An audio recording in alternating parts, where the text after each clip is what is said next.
Welcome everybody and good afternoon. Welcome to our third webinar in the series Land Meets Ocean. To a very exciting discussions that we are going to have today. So on the behalf of the organizers, NCE Seafood Innovation, NCE Legacy, NCE Heidner Biotech Cluster and Biotech North, I have the pleasure of introducing today's host that's going to lead us through today's dialogue.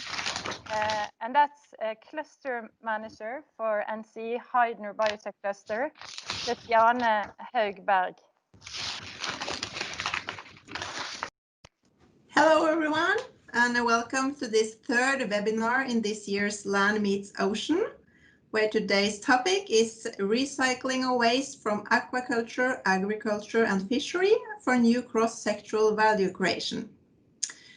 As Maria told you, my name is Christiane Haugberg and I'm the cluster manager of NCE Heidner Biocluster. Together with NCE Seafood Innovation Cluster, NCE Blue Legacy and Biotech North, we work to evolve innovation projects across the blue and green sectors. Through the Land Meets Ocean webinar series, we will explore possibility of innovation across these sectors, and stakeholders and experts from the sectors will share knowledge and insight on what is done today, as well as challenges and possibilities for the future. Today's topic is, as I already mentioned, recycling of waste from aquaculture, agriculture and fishery for new cross-sectoral value creation. And I'm happy to present today's agenda. Krina Silvia Ilea, Green Fish Farm Leader of CRM Prototech, will present Green Fish Farm Sludge to Value, followed by Morten Finnborg from HIAS, who will tell us about the possibility to recycle phosphorus. Andreas Hagemann from SINTEF will present production of low-trophic marine organisms on aquaculture waste streams. Before we start, I will ask you all to turn off your cameras during the webinar. The session will be recorded. Questions can be written in the chat during and after the presentations, and the presenters will answer in the chat and also be present for questions in the end of this meeting. Then there's no need to wait any longer, and I will give the word to you, Krina Silvia Ilea. Hi everyone. Thank you for this opportunity to present a little bit our work at Prototech. And I will try to share the screen and start my presentation. Hopefully it's working. Like this. Everything fine? Det fint. Yeah. Yeah, jag ska akkurat begin. Okay. So my CEO will also join the presentation, or he will also listen to me. Right. So welcome everyone. My name is Krina Ilea and I'm working as a senior researcher at Prototech in Bergen. I will try to say a few words about Prototech. So Prototech, it's a company daughter of CMR Christian Michelsen Research in Bergen, and it was established in 1988. Right now we could say that we are a company daughter of Norse, and we have around 48 employees. Right from the beginning in 1988, the activities in Prototech were very much related to space and energy. And now lately we are also having lots of projects, very interesting projects related to oil and gas and maritime.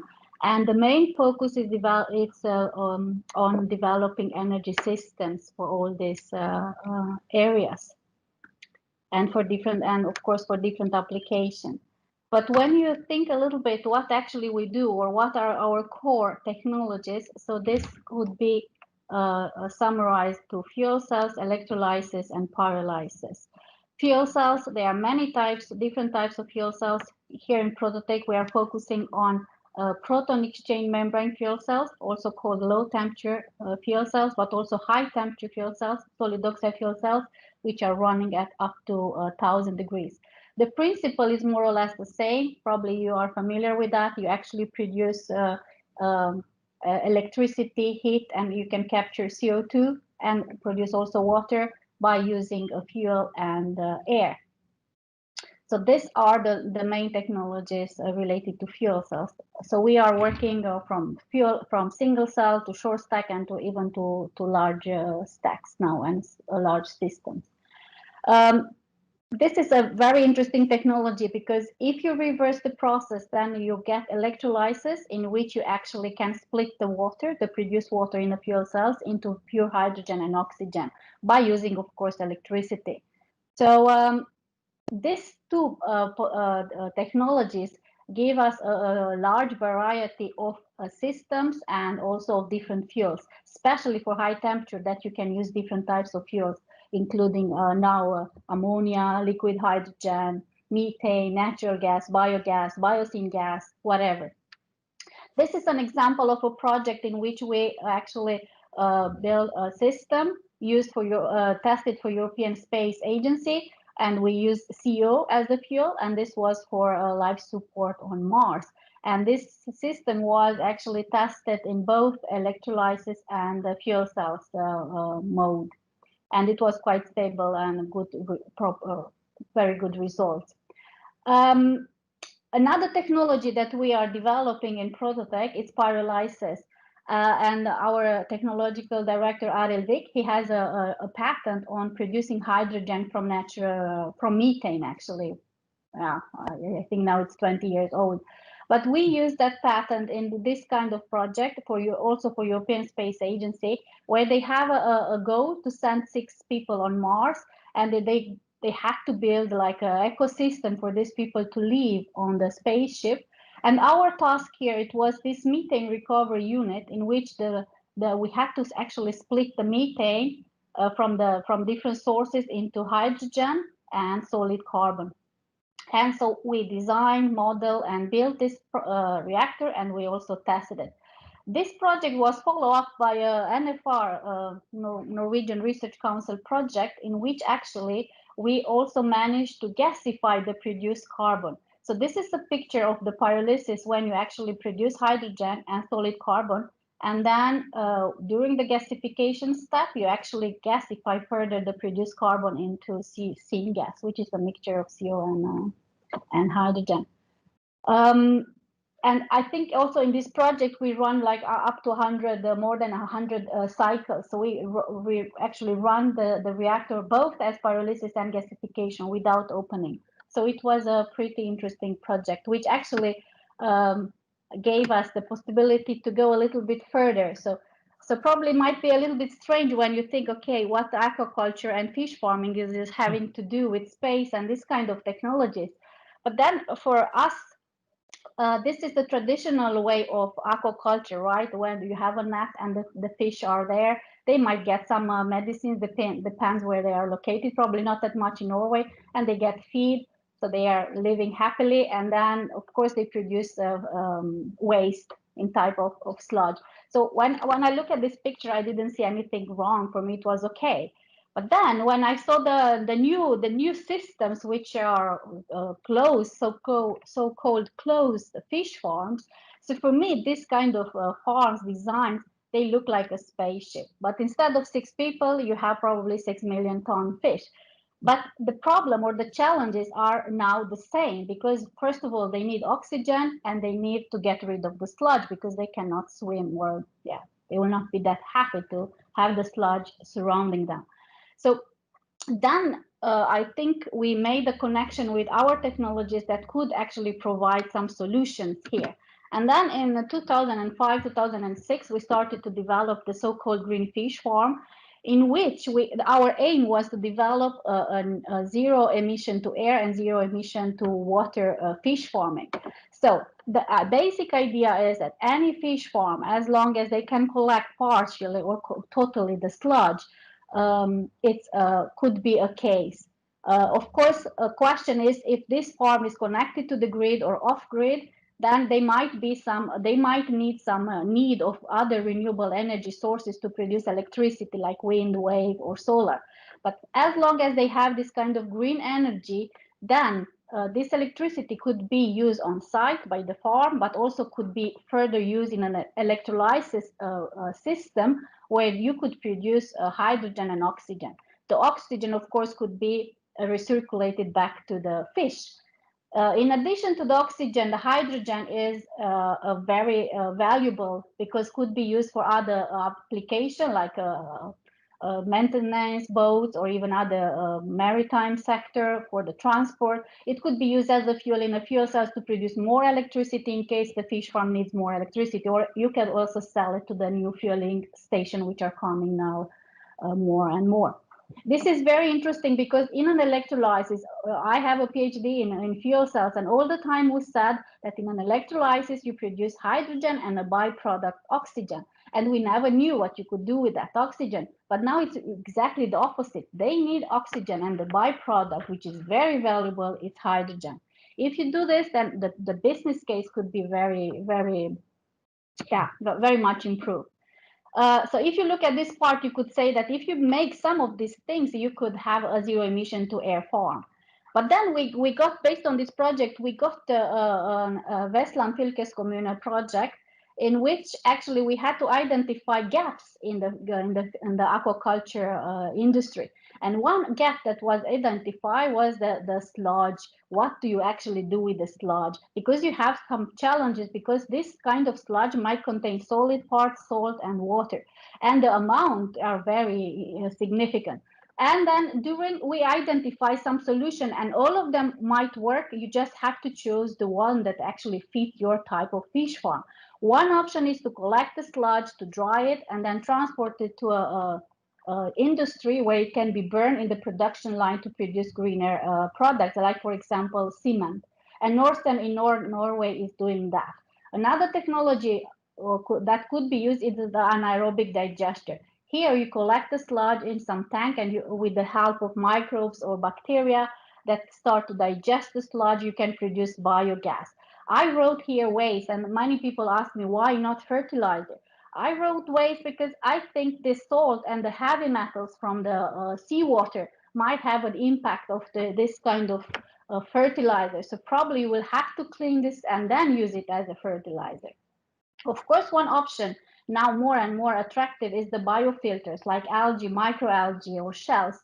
And this is a very new technology, very interesting, and with a huge impact in the future.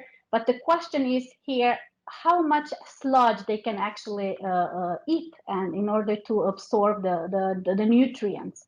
And of course, it's a new technology, needs investment, probably quite expensive for the moment. You need some area and so on. So that's why we came up with a solution like the pyrolysis and gasification reactor. In the pyrolysis, it's like a burning, but in a lacking atmosphere environment. And you produce a biogas, a bio-oil, and a bio-solid called char. But then when we looked a little bit, we were thinking that a fish farmer doesn't need the bio oil and the biochar. They will need something to produce as much gas as possible, probably burn it afterward or use it in the fuel cells to produce green energy. So the one way to get rid of the produced bio oil and biochar is the gasification. So then we actually have a patent pending on the new type of pyrolysis, and I will talk about this in a few minutes. But then when you think a little bit about the sludge, what is actually the potential of the sludge? And according with the Bioforsk report, from 1 million ton sludge per year, you can produce up to 190 million cubic meter methane, which is equivalent to 2 terawatt hour energy. So 2 terawatt sounds a lot, but how much actually is that? And then when we compare with Bergen, we saw that in 2008, 2009, the whole city of Bergen used up to 2 terawatt hour energy. So that means that 1 million ton fish per year could generate so much energy that for the whole city of Bergen. In 2018, the production was 1.6 million ton fish. So you could actually, if you manage to collect and process all the sludge, you could get a lot of energy out. Of course, it's well known that Norway has a strategy to double the production by 2030 and to get 5 times so much by 2050. And probably the 2030 target is achievable. But 2050, I think it will be a little bit difficult. And one of the challenges will be the sludge. Then you will have to up to 11 million tons sludge, which will be quite difficult to process. Of course, here, if you think a little bit, that 500 tons of sludge is equivalent to the waste generated by 20 million people, it makes you think how much actually sludge Norway produced compared with the population of Norway. In 2018, from the whole aquaculture industry, only up to 10% was collected and processed. And I will assume that this is coming from the recirculated aquaculture system, which more or less probably they don't have so much salt in it. And then you could use it as a fertilizer for the agriculture sector. When we looked, then say, okay, let's, of course, we have different reports, but then we try to find out what actually is when we looked at the sludge, we said, okay, this sludge is very valuable, once because it has energy, and the second because they have different nutrients, very valuable nutrients. And when we looked at the energy potential, so from the production in 2018, you could get up to this so much heating value and heating power out of the sludge. And it was a little bit difficult to find out the number of biosyn gas, but in the end, I found this article. And then the economic potential is quite huge. So it's 1.5 billion Norwegian kroner for the whole aquaculture. If we think to only Hordaland, then you get, of course, a little bit lower, but still significant economic potential of the sludge that for the moment is not that much utilized. When we looked at the nutrients, of course, we used 3 different reports to find out how much phosphorus and how much nitrogen are actually in the sludge. I didn't calculate an economic potential because it's very difficult, because for the moment, there is no phosphorus recovery technology at large scale utilization. So that's why I make it a little bit difficult, but still, the quantities are very significant. And I will come back to phosphorus afterwards. But then phosphorus, I think this is very important, and I like to call it phosphorus dilemma. So first, phosphorus is a finite resource. We know that phosphorus it's very essential. It's essential for life. It's very important, and no cell can grow without phosphorus. For the moment, the phosphorus is coming from the phosphate rocks in Morocco and occupied Western Sahara. 1/3 of the phosphorus that is important in Norway is used for the fish feed production. We all know that, or in different reports, you can read about this phosphorus peak, and some people are mentioning something between 30 and 100 years. And by 2050, because of the increasing population, food need, and so on, the phosphorus demand will increase up to 100%. So I think we should think a little bit about this, because it's a limited resources. But then on the other hand, many people discuss that phosphorus is also pollutant. We all know that the emission of phosphorus and nitrates, which are going on the bottom of the seafloor, could generate eutrophication. Of course, in Norway, we are saying that, or many are considering this is not a problem because of the water rapid turnover rate, which I agree with that, but there are still areas in which this is not the case, and then the eutrophication could still be a problem also in Norway. Then, when we look at the fish, what actually is happening with the feed and with the phosphorus in a fish? So 36% of the phosphorus is eaten actually by the fish and retained in the fish. 10% is coming out as dissolved waste and 54% as solid waste. Okay, when you are thinking about the phosphorus which is coming out as uneaten food, you might say that this will go on the bottom of the floor and other type of fish will eat it, and okay, then phosphorus is still in the cycle. But when it's coming to the feces, especially this dissolved waste, this will settle down, they will go into the sediments, and in approximately 10 million years, you will have new phosphate rock. The most problematic is the 55% as the feces, because this might actually lead to the eutrophication problem.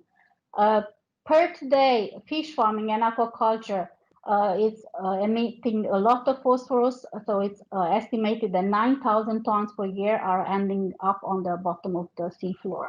which is up to 73% of the total addition of the phosphor, new phosphor to the coastal water in Norway. So I still think that phosphorus, it's a dilemma. Okay, if you don't think that it's a pollutant, you should think that this is limited resources, and in some years we will not have it, and then what we will put in the fish feed and in our system and for all the plants to grow. So in a way, I think even though we might consider that it's not a pollutant for Norway, I think new recovery technologies are very essential and could generate new jobs, new business, cut pollution, probably not in Norway, but in other parts of the world, and actually in the end, secure our lives.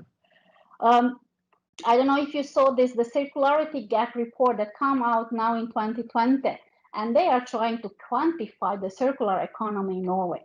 So the circularity metric is actually at 2.4, and Norway is one of the highest global, has one of the highest global rate consumption, which is 44.3 tons per person per year. And from all this material that are consumed in the country, well, more than 97% are not cycled back into the economy. And this is actually the Norway's circularity gap. And we should not feel bad, because if we look at the large scale, from all the material that could be recycled, actually the rate is only 8.6%. And it's very strange is that this percentage it's going down instead of increasing. So I'm not surprised that EU and new regulation will come just to stimulate the recovery of different materials. But in the circularity gap report, which was done by NTNU and NIBIO, they are looking at these 6 different what-if scenario, and they apply them to these areas.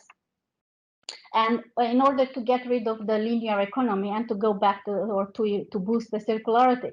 And then each of them, of course, they boost the circularity, but when they looked at all 6 together, then the circularity metric increased to 45.8, reduced the consumption material and material footprint to 64%, and also what was interesting that also the carbon emission actually decreased to 63%.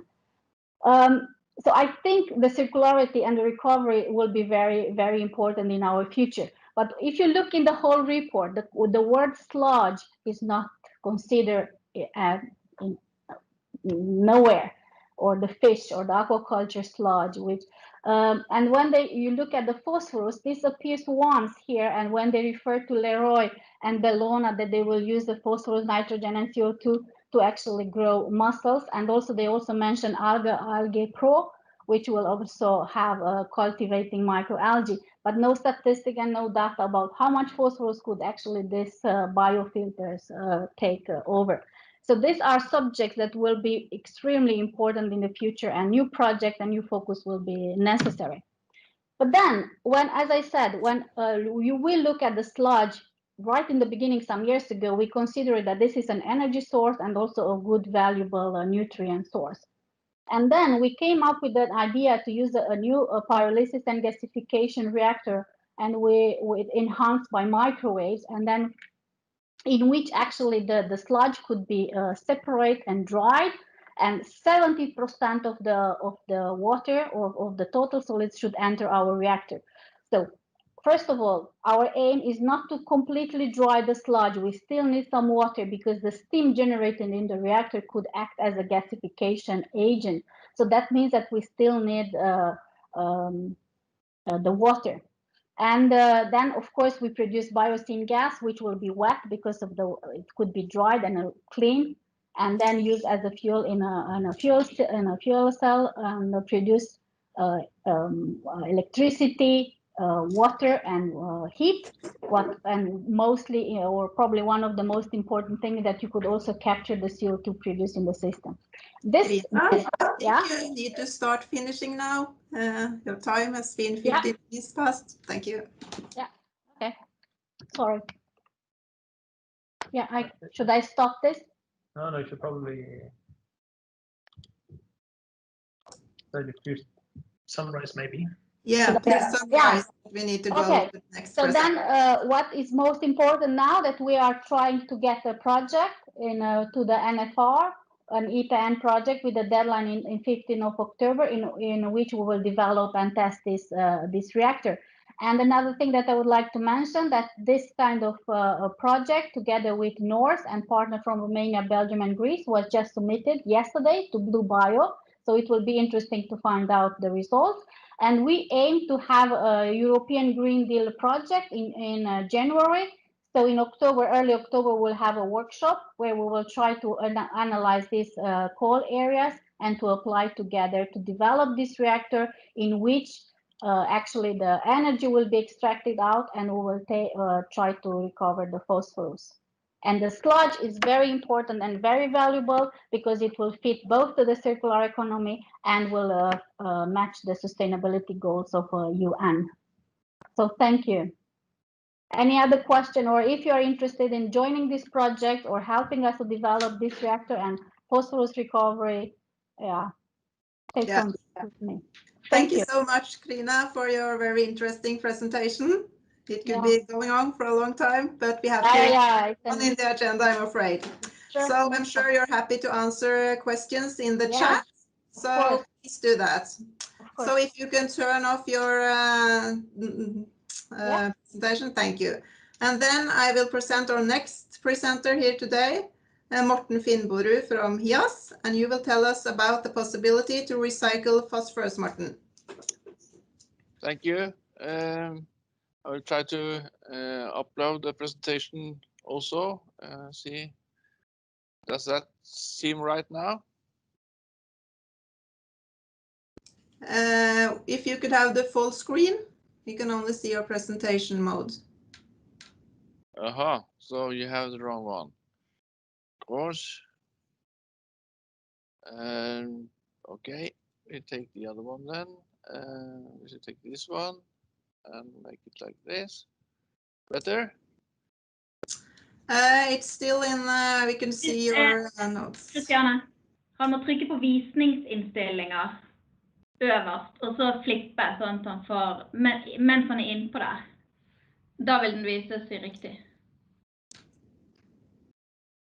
I think. Why not? Not correct? Nå det bra. It's correct. Perfect. It's correct. Yes. Good. Then we try. Yes. Now we are a traditional wastewater company and water utility company serving about 60,000 inhabitants and a large food industry in the region around Hamar in eastern Norway. The capacity of what we call our resource recovery plant is about 140,000 personnel equivalents. In Norway, a large facility, in Europe, a small one. But never mind. Our recipient is also our source for drinking water, so the requirements on our outlet is high. Also because the Lake of Mjøsa is vulnerable with regard to levels of phosphorus in the outlet.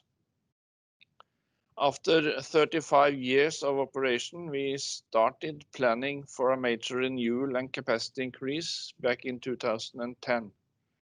And the aim was 50% increase in capacity with the use of half of the basin volumes. We wanted to get rid of the dependency on precipitation chemicals, mainly to allow us to meet future requirements for phosphorus retrieval and reduced levels of phosphorus bound to aluminium in the biomass. We ended up with a biological process that meets our goals. Taking away 30 tons a week of chemicals also means about 30% reduction in operational cost, and a much smaller CO2 footprint than the process regarded as best practice up to now. The small picture in the right corner is our test line, which we have operated since 2016. The size of that is about 10,000 person equivalents. And that is a biological line. Bacteria removes 95% of the phosphorus from the inlet. And it's to be said that the main part, more than 95% of what's coming in, is dissolved and not particular. So the bacteria is good for taking all of the dissolved phosphorus.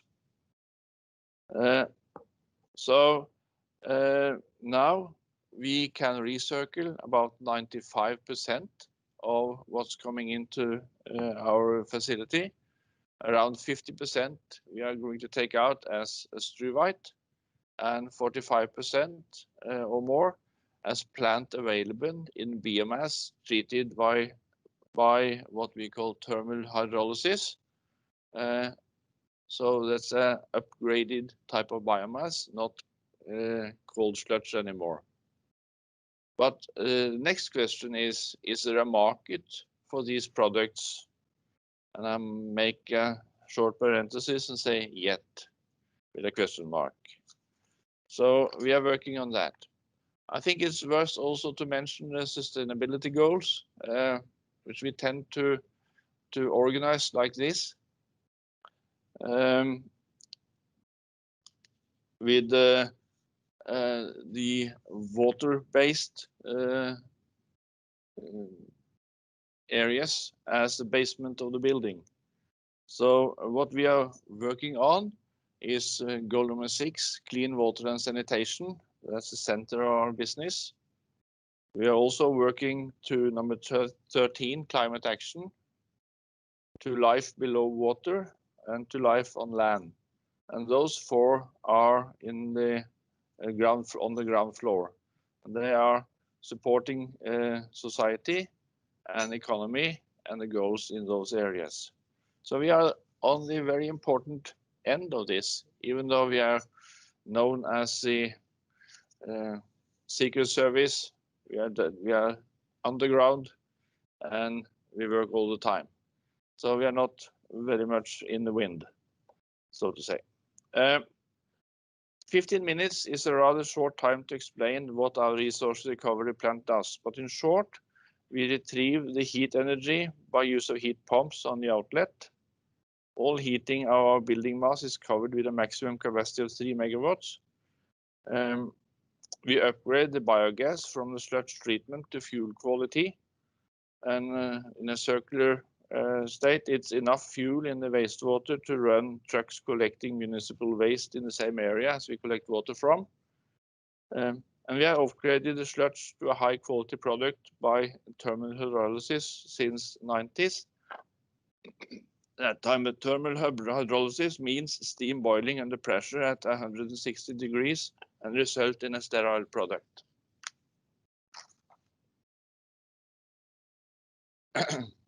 So in 2021, we will start producing about 500 kilos of struvite a day. We are working to find products, markets, and value chains that will give us the best economical results. Struvite is a mineral fertilizer with organic origin, rich in phosphorus, and with certain special features. It's a long-term effect. It's ideal for grass areas. We have tested that on parks, football arenas, and golf greens. And we have also used Nibio to document the effects. We have also run tests on ecological farming. And that's an interesting area. Wastewater plants should expect regulation demanding retrieval of phosphorus like they have implemented in Germany. And we expect the EU to accept struvite for use in ecological farming from 21. Possibly also there will be a demand for a percentage of received phosphorus in all fertilizer products. That's discussed also in the EU arena. It goes like when the government make a requirement for the industry, they must also make regulations to provide a market for those products. But if I should say something about this, it's like it's moving very slowly. It's a slow process. The other set of products will come from a further enhancement of the biomass. This can meet goals set by Norwegian government to reduce the need for peat or turf in commercial soil products. The reduction of wetlands are recognized as a major climate issue, and restrictions are announced but not yet in place. I'm sorry to say that the development of new regulation with regard to sludge treatment and disposal, combined with requirements on soil production, has come to a complete stop. This has resulted in a critical undercapacity for sludge treatment in at least the southern Norway. No one are willing to take a huge investment without security for long-time operation. TS have been on yearly allowances to dispose their product, the valuable product, so that they can use it every year on green fields. But yearly allowances since 2003, and a yearly allowance does not give any security for an investment, long-term investment. So we have some problems. I think we should call it a problems in that area. But there's also some hope. We have now become one of 5 examples selected to demonstrate water smart solutions for the future in Europe. It's a large 4-year project led by SINTEF, and our share of that is about 4 million kroner. Wider uptake will, in addition to demonstration of feasible solutions, focus on the need for new regulation to secure wider use of water smart solutions. Our part in this is to finish the implementation of the HIAS process, as we call it, as a demonstration for what we can achieve.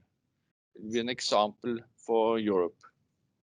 Together with the municipal waste company in the same area, we will also demonstrate how we can replace peat or turf in commercial soil products.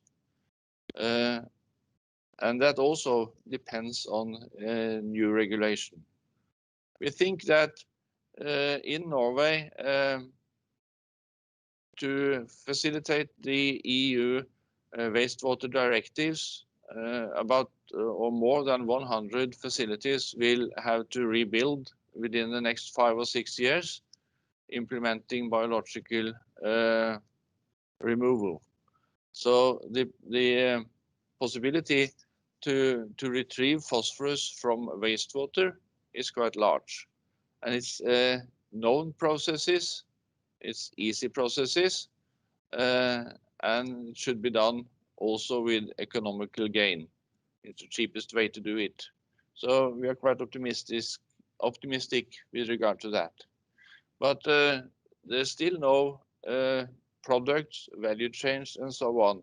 So when I was challenged to say something about developing markets, products, and value chains for retrieved phosphorus, that's where we need some help. We think specialized fertilizer products is one area. New soil products to replace turf-based soil products is another one. And we need to work together with private sector to get those products to market. But on the other hand, we need to work together to provide phosphorus as a raw material to those areas, or to produce the products that's going to give us value back, so we can earn some money and we don't need to send the whole bill back to the consumers as we do today. So I think this is a short form. In 15 minutes we can't go into detail, but we have during the 10 years we have developed this process, come to something that is good for the environment, it's good for retrieving phosphorus, it fits in a circular economy, and it's also cheaper than traditional methods. So if it's both environmentally friendly and cheap, we think it's also going to be used. Then we need a market for the products coming out. So please help us on that market development. Thank you. Thank you so much, Morten, for an interesting presentation. In respect to our schedule and time, there is unfortunately not so much time for answering questions, but there are some in the chat that has been answered. But there is one that goes both to Karina and Andreas, that goes, how much of the energy output from sludge and also smolt is energy or losses of feed, which is rich in fat, equals energy? If one of you can have an answer to that.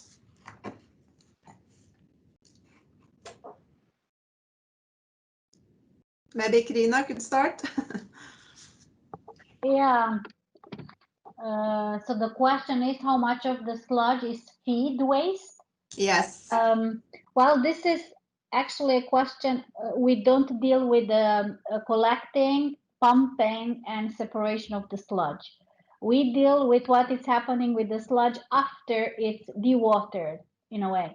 So I think that, and there are many different press or dewatering systems that can do that, and they are commercially available. We are in dialogue with different partners, and each of them, they have different systems in which they collect and transport and press the sludge. What we need for our reactor, it's 30%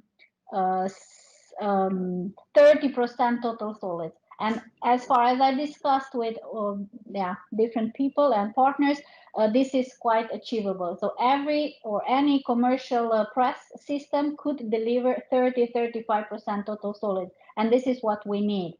So in our reactor, we will use 30-35% total solids, which will be dried up to 73%, and then the rest will enter the reactor. But how much of the sludge feed or sludge could be used as a feed waste? This depends how much or how efficient is the collecting, pumping, and separation system. But it depends from farmer to farmer. They don't have a standard one. But some people are saying that we managed to collect 90% of the sludge and to separate it. So can I comment?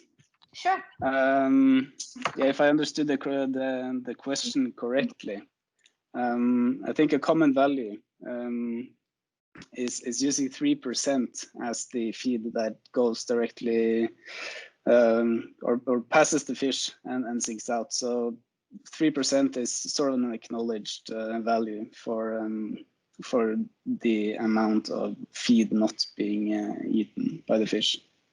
That one is the question. Yeah, okay. Then I think it's up to 70. I think I had it on one of my slides. I think 70% of the feed, it's actually lost. So I think or a little bit less. I think the fish could absorb up to, I don't know how much, 34%, I think, of the food. Yeah. I can also mention that we just finished a report to FHF where we're going to look at the collective discharges of sludge from all salmon production. And in the modeling there, I think they use between 1 and 10% of food spill or feed spillage, which I guess is reasonable numbers, although I also know that some people report as much as 50%, but that might also be, of course, depending on fish species and where you are in the production and how efficiently you're actually feeding your fish, because Okay. Yeah, this is absolutely interesting. I just have to finish today, unfortunately, but as has been mentioned, the phosphorus could be seen as a resource, or maybe the dilemma if it's a waste or a resource. And and I think we have heard here today that there absolutely are possibilities here. So I think how we can create a circular chain for phosphorus in Norway would be very interesting to continue working with. Yeah. I think this is what we have time for in today's webinar. We invite you all to join the next webinar this Friday, where the topic will be developing new sustainable feed ingredients. The registration link has been written in the chat, and you will also receive this in an email when after this webinar is over. After the last webinar this Friday, the participants will be asked to give their opinion in the blue-green innovation ideas through a quest bag. Please answer this and come with feedback to us. With that, I will just say thank you for your participation and have a nice afternoon.